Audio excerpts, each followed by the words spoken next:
today is Rami Matan Evan Esh, also known as Kosha Dillz. He is a rapper.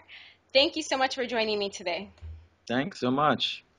Can you tell me a little bit about your experience as a Jewish musician in the music world? Just about me, for people who don't know, I am a rapper based in Los Angeles from New Jersey. My whole family is Israeli, and I was the first one born in the U.S. So a lot of my music kind of like bridges together my social scenes, which is, being an Israeli, being Jewish, and then also like the hip-hop world. Ever since I've started, I was always sort of the Jewish rapper because my rap name was Kosha Dillz. People would always just consider me the Jewish guy. Only in recent times, people will go through like spouts of anti-Semitism. For instance, like in my first Euro tour, when a guy found out that I was Israeli American, he would just, talk about, the Israel is, Nazis. That was like a big thing that was thrown out there. What I've experienced is something that we call neo-anti-Semitism, which is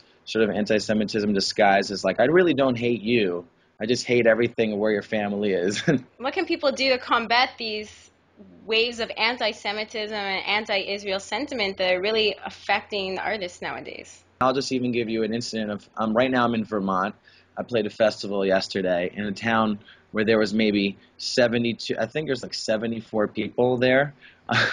It was, in the middle of nowhere, a really beautiful area. I'm performing this song I have called Span Hebrish. It's like a joke song basically in Hebrew, Spanish, and English. It just plays back and forth. It really doesn't say anything special. It's sort of like rhyming apples and oranges and like literally it just sounds cool. There's no political message behind it. And a guy was just simply heckling me when I was rapping, and he was extremely drunk. And in this like really rural town of the middle of nowhere, this guy heckles me and is yelling, the whole time I was performing, what was he saying? He was like, "Assalamu alaikum, assalamu alaikum," like the whole time to me. And like it wasn't yelling like Allahu Akbar or like Free Palestine, which I've gotten both of those as well. But in this situation, he was just like riling up. He was really drunk. And like, you know what? I'm in the middle of nowhere. There's not many people here. So after I get off on the stage, instead of being like,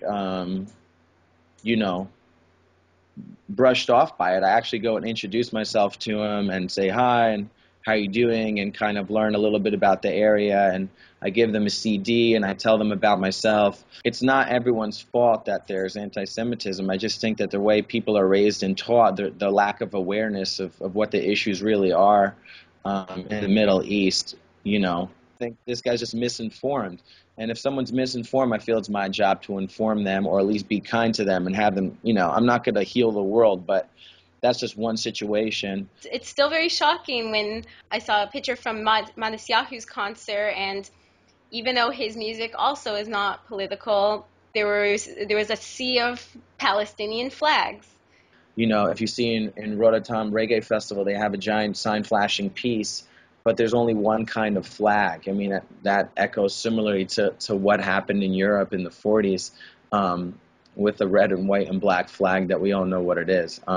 So I think if you are going to have a festival of peace, I mean, there should be, an Israeli flag, an American flag, an Indian flag, a Pakistani flag, a Persian, an Iranian, Iraqi flag. You should have all these flags. Anti-Semitism exists. It just exists in different forms. People don't want to associate with you just on the fact that you're expressing that. You should be able to wear a Jew star anywhere you go, or and be proud of where you are. You shouldn't be afraid to speak your language for the fact of like a retaliation. When I was on tour this summer, it was a real pleasure to bring that to. I was on Van's Warped Tour this summer, and it was really fun to perform these songs because there were Spanish people, there were Jewish people, and there were people that didn't know either languages. Most people don't know it, but the point being is that you make this music to kind of unify the two sides. Because my dream show would be a bunch of people that obviously never interact with each other. They only have judgments about each other, but they all share this moment of togetherness at the show.